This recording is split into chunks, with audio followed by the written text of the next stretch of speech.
চিরস্থায়ী না, কিন্তু যার প্রেম আর ভালোবাসা সৃষ্টিকর্তার সঙ্গে একবার হয়, ওই প্রেম না জানি কত বিশাল আকারের হয়। দুপুরে কথা বলবো এবং শুনবো, অথচ যেই অপবাদ আগে দিছি এখন অপবাদ থেকে মুক্ত হয়েছি, এখন আমরা আর মাহফিল আসি না। কথা বলা ঠিক কিনা? শুকুর আদায় তো তাকে বলা হয় যখন আল্লাহ পাক কোনো নিয়ামত হাত ছেড়ে মানে হাত ছাড়া হয়, ওই নিয়ামত যদি আবার ফেরত আসে, আল্লাহ পাকের শুকুর বেশি করা দরকার। দেখেন না, বেচা গরু কেউ যদি বাজারে আবার কিনতে ওই গরুই পায়, 1000 টাকা বেশি হলেও ওই গরু কিনে আসে, ঠিক কিনা? রাগ করে বউ তালাক দিছে, 3 মাস পর আবার পাগল হয়, এমন আছে না নাই? আল্লাহ পাক আমাদের জন্য উন্মুক্ত করে দিয়েছেন। এটা সাধারণ মনে করেন না, আসলেই অসাধারণ। দীর্ঘ 15টা বছর 17টা বছর রাজনীতির মাঠ কম কাঁপে নাই, তারপরও আত্মবিশ্বাস ছিল না। কি জানা হয়? শুধু মজলুম হওয়ার কারণে, জালেমের জুলুমের অত্যাচারী হওয়ার কারণে, মজলুম যখন চোখের পানি ছেড়ে আল্লাহর কাছে কাঁদছে, মজলুমের দোয়া আল্লাহ কখনো ফেরত দেয় না। কথা বলেন ঠিক কিনা? কারণ আল্লাহ মজলুমদের পক্ষে থাকে, জালেমের বিপক্ষে থাকে।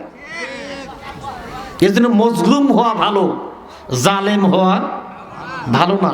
সবসময় দোয়া করাও দরকার, আল্লাহ তুমি মজলুম বানায়ো, জালেম বানায়ো না। ইতিহাস দেখেন, পৃথিবীতে যত জালেম আছে সব জালেমের পতন হয়েছে, কোন জালেম পৃথিবী থাকতে পারে নাই। কথা বলে ঠিক কিনা? তাই বলে নখ ফেলে যদি কলার গাছ হন, ইতিহাস স্মরণ করবেন। আজকে যারা জুলুমের কারণে, অত্যাচারের কারণে, দুর্ব্যবহার করার কারণে এদেশে উন্নয়ন কম হয় নাই, এদেশে স্বাধীনতার পর থেকে উন্নয়ন কম করে নাই, এরপর শুধু জুলুমের কারণে, অত্যাচার করার কারণে দলের মানুষ পর্যন্ত তাদের উপর বিরূপ প্রতিক্রিয়া করেছিল। কথা বলেন ঠিক কিনা? আবার যারা চেয়ার নিয়ে টানাটানি শুরু করছেন, আপনারা যদি ওই পথেই হাঁটেন, এরা তো একটা লুঙ্গি পরে গেছে, আপনাদের নসিবে লুঙ্গিও জুটবে না। এজন্য ইতিহাস স্মরণ করে চলতে হবে, ভুল সংশোধন করে চলতে হবে, জুলুম ছাড়তে হবে, জুলুম ছেড়ে আদর্শ কায়েম করে সামনে আগাতে হবে, তবেই লাভ হবে, নইলে এটা আল্লাহ ওয়ালাদের ইতিহাস। এ পৃথিবীর সর্বশ্রেষ্ঠ পয়গম্বর আপনার আমার নবী মুহাম্মদুর রাসূলুল্লাহ, যার আদর্শই ছিল মজলুম অবস্থায় জালেমের বিপক্ষে না গিয়ে পক্ষ অবলম্বন করেছেন। কথা বলেন ঠিক কিনা? দুঃখের সাথে বলতেছি, আপনাদের এলাকারই সন্তান, হয়তো ইউনিয়ন ভিন্ন, একই থানার মানুষ, রাস্তাঘাটে মানুষের অভাব নাই, সারা জীবন আত্মীয় স্বজনতো বসবাস করেন।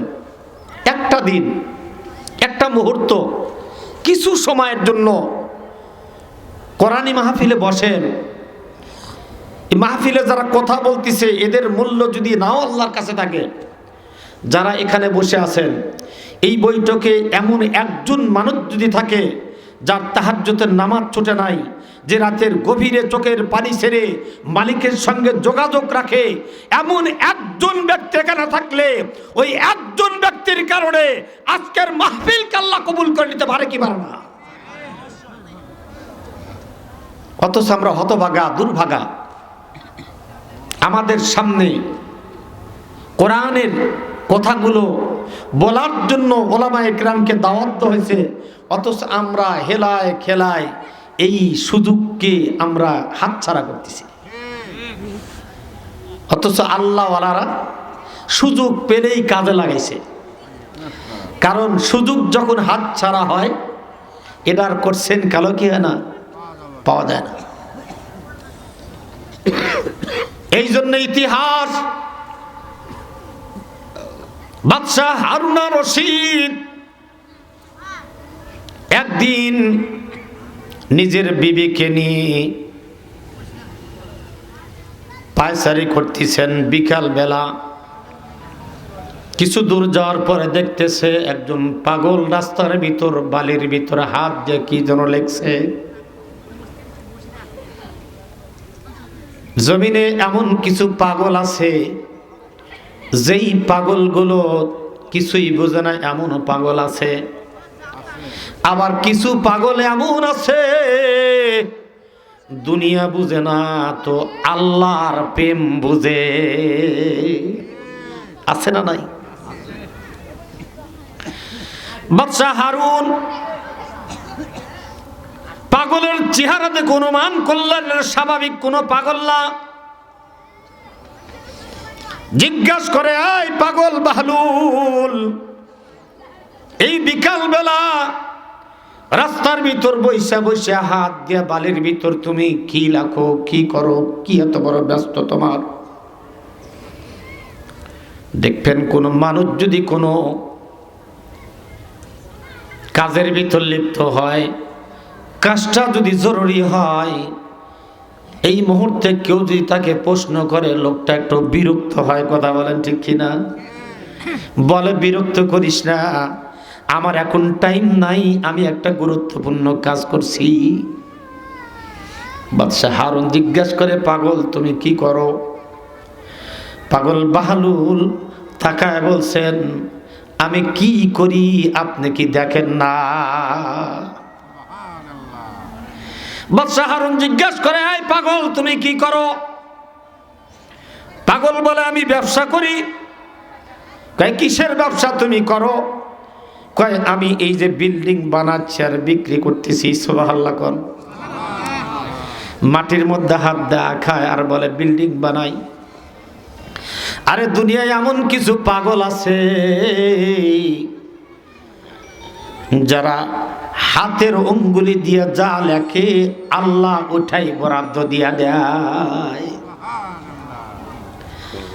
সমাজের মানুষ তাদের হয়তো চিনে না, তাদের সম্পদ নাই, নেতাগিরি নাই, কোনো প্রভাব প্রতিপত্তি নাই, কিন্তু তাদের মনটা যে আমার মালিকের সঙ্গে বড় সম্পর্ক আছে।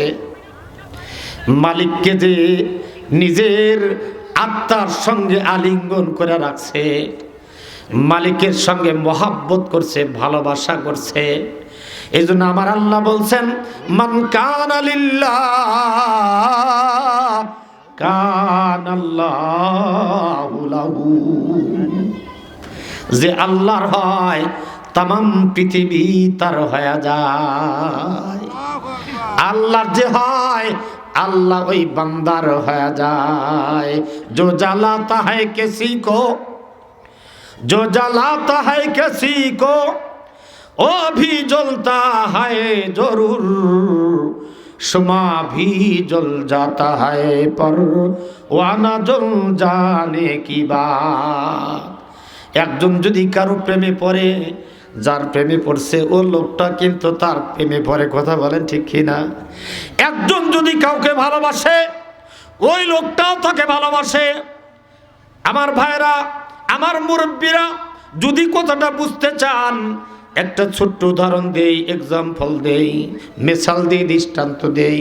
দেখবেন আপনার বাসার যদি 15-16 বছর বয়সের সন্তান থাকে, হাতের মধ্যে যদি ফোন থাকে, সবাই ঘুমায় যায়, একই লাফের ভিতর দুই ভাই হয়তো ঘুমায়, একই লাফের ভিতর দুই বন্ধু ঘুমায়, কিন্তু রাত গভীর যখন হয় মোবাইলটা অন করে আপনার ছেলে এই ভাট্টা গ্রামে আপনার ঘরে শুয়ে শুয়ে সেই চট্টগ্রামের একজন বন্ধুর সঙ্গে গোপনে কথা বলতে থাকে। কথা বলেন ঠিক কিনা?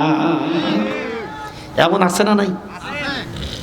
একদিন, 2 দিন, 1 সপ্তাহ, 2 সপ্তাহ, 1 মাস, 2 মাস কথা বলতে বলতে একজন আর একজনের প্রেমে আবদ্ধ হয়ে যায়। এমন প্রেম, সেই প্রেমের এত বিশাল বড় পাওয়ার, এই প্রেম এমন ভাবে একজন আর একজনের ভিতর ঢুইকা গেছে, ওই সন্তান জন্মদাতা বাবারও কথা শোনে না, মার কথা শোনে না। আছে না নাই? আপনি যত ভালো বুঝান আর ভালো বুঝে না, তার মানে এমন একটা প্রেমে পড়ে গেছে, ওই প্রেমটাই তার কাছে বড় মনে হয়েছে, বাবার ভালোবাসা ভুলে গেছে।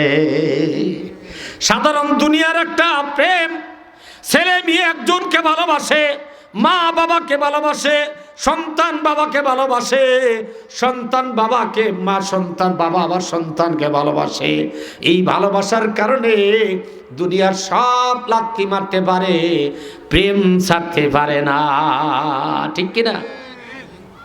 আরে দুনিয়ার স্বাভাবিক মানুষ যেন অস্থায়ী চিরস্থায়ী না, যেই ভালোবাসাটা চিরস্থায়ী না, দুনিয়া যাইতে পারে, সম্পদ যাইতে পারে, সব কিছু ছাড়তে পারে, আল্লাহর প্রেম কখনো ছাড়তে রাজি না। আল্লাহর বান্দা বাদশা হারুনকে বলে, কি করি আপনি দেখেন না? কয় কি করো? কয় আমি হাত দিয়ে আমি বিল্ডিং বানাই আর বিক্রি করি। কয় তোমার বিল্ডিং এর কয় টাকা দাম? কয় 1 লক্ষ টাকা দাম। বালি দিয়ে হাত দিয়ে যদি কোনো বিল্ডিং বানা, যদি বলেন 1 লাখ টাকা, বলেন তো আপনি হাসবেন নাকি কানবেন?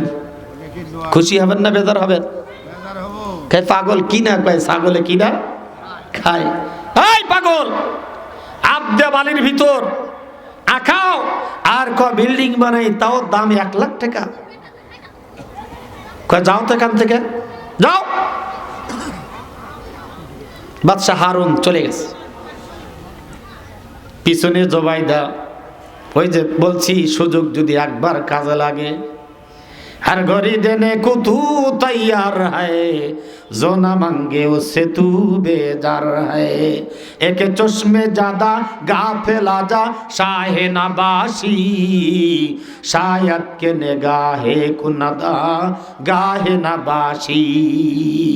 আল্লাহ রহমত অনর্গল বৃষ্টির মতো বর্ষিত হয়, বান্দাকে শুধু ওই দিকে হাত উঠায় থাকতে হয়, কখন জানি আল্লাহ পাকের রহমত নাযিল হচ্ছে, আমি বঞ্চিত হয়ে যাচ্ছি।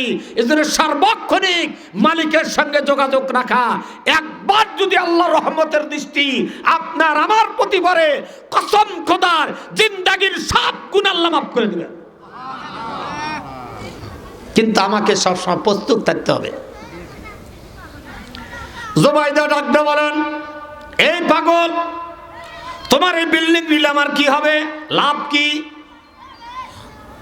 কয় বিল্ডিং যদি নেন, আল্লাহ আপনার জন্য একটা জান্নাত বানায় দিবে। কি বানায় দিবে? জান্নাত। জুবাইদা কয় কথা কি তোমার ঠিক? কয় হ্যাঁ। কয় টাকা দাম? বলে 1 লাখ টাকা। কয় টাকা তো আমার নাই, এই যে গলার ভিতরে একটা হার আছে, হারটা বিনিময়ে দিয়ে গেলাম।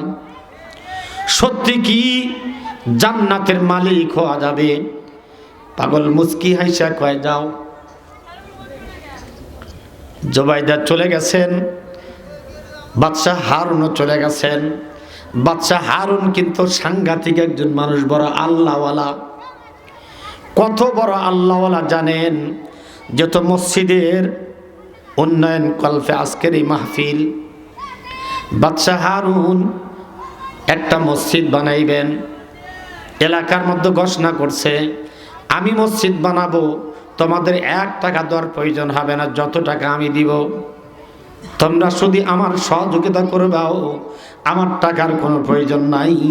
মনে মনে নিয়ত করছে, আল্লাহর ঘর বানাইব, আল্লাহ যেন বিনিময় আমার জন্য একটা জান্নাত বানায় দেয়। নবীও বলছেন, মান বানা লিল্লাহি মাসজিদান বানাল্লাহু লাহু বাইতান ফিল জান্নাহ। যারা আল্লাহর ঘর বানায়, আল্লাহ তার জন্য জান্নাত বানায়। নবী মিথ্যা বলছে? কোনদিন কাকে কষ্ট দিছে? বরং যারা নবীকে কষ্ট দিয়েছে, তাদেরকে আল্লাহর পয়গম্বর তাদের এই জুলুম থেকে বাঁচার জন্য তাদের পক্ষে হাত উঠে আল্লাহর কাছে দোয়া করছে। তিনি তো সেই নবী যিনি রহমতের নবী, যিনি দয়ার নবী, মায়ার নবী, যিনি শুধু মানুষের নবী না, তাম পৃথিবীর সমস্ত মখলুকাতের নবী। যে নবীর কথা শুধু মানুষ নয়, আসমানের চাঁদ সূর্য পর্যন্ত শুনেছে। সেই নবী রহমাতুল্লাহ আলামিন, কত দয়া তার ভিতরে, যে নবীর পাওয়ার এত বিশাল, যাকে সৃষ্টি না করলে কোন নবী পৃথিবীতে আসতো না। নবীর নবুয়ত স্বীকৃতি দেওয়ার কারণে 1 লক্ষ মতান্তরে 2,24,000 পয়গাম্বরকে আল্লাহ নবুয়ত দিয়েছেন। যে নবীর আগে কোন নবী জান্নাতে যাওয়ার কোনো পারমিশন নাই, যে নবীর উম্মতের আগে কোন নবীর উম্মত জান্নাতে যাওয়ার কোনো পারমিশন নাই। আল্লাহু আকবার বলেন। সেই নবী আপনার আমার নবী মুহাম্মদ রাসূলুল্লাহ। কথা বলেন ঠিক কিনা? এর থেকে ভাগ্যবান পৃথিবীতে কি আছে? আমাদের দোয়া করা লাগে নাই, অথচ নবীরা পর্যন্ত এ নবীর উম্মত হওয়ার জন্য আল্লাহর কাছে দোয়া করছে। একজন পয়গাম্বর এখনো মারা যায় নাই, তিনি আসমানে আছেন। কি নাম? ঈসা আলাইহিস সালাম। সাধারণ নবী নয়, শ্রেষ্ঠ 4 জন পয়গাম্বরের ভিতর উনি একজন নবী, 3 নাম্বার নবী ঈসা আলাইহিস সালাম, যাকে স্বতন্ত্র একটা বই কিতাব দেওয়া হয়েছে, যেই কিতাবের নাম হচ্ছে ইনজিল শরীফ। কথা বলেন ঠিক কিনা? সে নবীও এই নবীর উম্মত হওয়ার জন্য দোয়া করে। কেন? কিসের জন্য? উম্মতের পাওয়ার এত বেশি, এ উম্মতের ইবাদতের পাওয়ার এত বেশি। ঈসা পয়গাম্বর খুশি হয়ে বলছে, আল্লাহ নবুয়ত না দিয়ে যদি উম্মত বানাইতাও আমি বড় খুশি হইতাম। আল্লাহ কয়, নবী দোয়া করছো, আমি কবুল করলাম। নবী এখন আছেন, আসমানে আছেন, আসার সময় হয়ে গেছে। হাদিসের আবির্ভাব, ভবিষ্যৎবাণী, ইমাম মাহদী আলাইহিস সালাম আসার আগে সিরিয়া মুসলমানের হাতে বিজয় হবে। হয়েছে। কথা বলেন ঠিক কিনা? মুজাহিদের দখলে শুধুমাত্র প্রায় 18 থেকে 26 বছর জোর করে ক্ষমতা দখল করেছিল, জুলুম নির্যাতন করে রাখছিল। মাত্র কয়েকদিন মুজাহিদরা যুদ্ধ করে এই পাথরের মতো এই পাষাণ জালেমকে দেশ থেকে শুধু তারাই নাই, গোটা বংশকে তারাই দিছে। কথা বলেন ঠিক কিনা? ঈসা আলাইহিস সালাম আছেন, আসবেন, কোথায় থাকবেন সে জায়গাও রেডি। আল্লাহর পয়গাম্বরের কবরের ডান পাশে এখন একটা জায়গা আছে, যেই জায়গার ভিতর ঈসা পয়গাম্বর ইন্তেকাল করলে ওখানে দাফন করা হবে। যারা হজ করতে গেছেন দেখবেন ওই জায়গা এখনো খালি আছে। কেন দোয়া করলেন? কিসের জন্য দোয়া করছেন? ঈসা আলাইহিস সালাম একদিন বিকেলবেলা ঘুরতেছেন, দেখে নদীর ভিতরে একটা সাদা ধবধবে পাথর পানির মধ্যে কি করতেছে? গোল পারতেছে, ভাসতেছে। গোল জিনিস পানির উপর খালি গোল পারে, খুবই সুন্দর। ঈসা পয়গাম্বর দেখেই এত সুন্দর পাথর। আল্লাহ কয়, ঈসা পাথরই সুন্দর দেখলাম, এ দেখি আশ্চর্য, ভিতরে যে কি আছে দেখতেও আরো আশ্চর্য। মানুষকে যে জিনিস থেকে নিষেধ করা হয়, মানুষ কিন্তু ওই জিনিসের বেশি ঝোঁকে। আল ইনসানু হারিসুন ফিমা মুনিয়া, মানুষকে যে জিনিস থেকে নিষেধ করা হয় ওই জিনিসের দিকে লোভ বেশি হয়। ঈসা পয়গাম্বর কয়, আল্লাহ ভিতরে কি আছে আরো আশ্চর্য হবে, আল্লাহ দেখবো কেমনে? আল্লাহ কয়, ডাক দাও পাথরকে, দেখতে তোমার কাছে হাজির হবে। ডাক দিছেন, একবার কিডার আসছে, আল্লাহ দেখবো কেমনে ভিতরে, পাথর ভাঙবো কেমনে? কয়, তোমার হাতে আমি লাঠি দিছি, লাঠি দিয়ে আঘাত করো। লাঠিতে আঘাত করছে, 2 ভাগ হয়ে গেছে। পাথর 2 দিকে গেছে, দেখে পাথরের ভিতর একজন বৃদ্ধ মানুষ বসে আছে। সুবহানাল্লাহ করো। সামনে রং বিরঙ্গের ফল, হাতের মধ্যে একটা তসবিহ, আল্লাহ আল্লাহ বলতেছে। কি আশ্চর্য হবেন না? এটা আশ্চর্য না? নূহ আলাইহিস সালাম নৌকা আরোহণ আগে দোয়া করছে, ডাক দিছে, এই যারা আমাকে মানো নবী হিসাবে, যারা আল্লাহকে মানো, তোমরা আমার নৌকায় আরোহণ করো, নইলে কিন্তু বিপদ আছে। একজন বৃদ্ধা মহিলা এসে কয়, পয়গাম্বর এত আগে যা কি করব? যেদিন পানি উঠতে থাকে, বর্ষণ হতে থাকে। ওই দিন আগে আমাকে ডাক দিলেই চলে যাব। ঈসা আলাইহিস সালাম দাওয়াত দিয়ে চলে গেছে। ওই বুড়ির কথা আর মনে নাই। বৃষ্টি শুরু হয়ে গেছে, 40 দিন রাত দিন লাগাতার গোটা পৃথিবী ডুবে গেছে। 40 দিন পর আবার পানি আস্তে আস্তে শুকতেছে। ঈসা আলাইহিস সালামের হঠাৎ করে নূহ আলাইহিস সালামের মনে হয়ে গেছে সর্বনাশ, এই মহিলাকে তো বলি নেই, ও তো মরে পচে দুর্গন্ধ হয়ে গেছে। আস্তে আস্তে হাঁটে পা পা করে এলাকায় চলে গেছে। গিয়া দেখে ঝুপড়ি অবস্থায় আছে। সুবহানাল্লাহ কর। ডাক বলে, মাগো, ও মা, তুমি কি আছো? ভিতর থেকে ডাক দা বলেন, পয়গম্বর, বৃষ্টি কি শুরু হয়েছে? সুবহানাল্লাহ মনে হয় বললে গুনাহ হবে। কি আশ্চর্য কয়, নবী হে, বৃষ্টি কি শুরু হয়েছে? আমাকে বুঝি ডাকতে আসছেন? কে বাঁচায়? কে বাঁচায়? ইখলাস থাকার কারণে, ইখলাস পূর্ণ আমল হওয়ার কারণে আল্লাহ পাক সাগর কেউ পাহাড় বানা দেয়, পাহাড় কেউ আল্লাহ পাক সাগর বানায় দেয়। কথা বলেন ঠিক কিনা? শর্ত হলো ইখলাস থাকতে হবে। পয়গম্বর আশ্চর্য, ডাক দিয়ে বলে, মাগো, বৃষ্টি তো হয়েছে, পৃথিবী গোটা পানির নিচে ডুবেছিল, মাগো, এখানে কি পানি আসে নাই?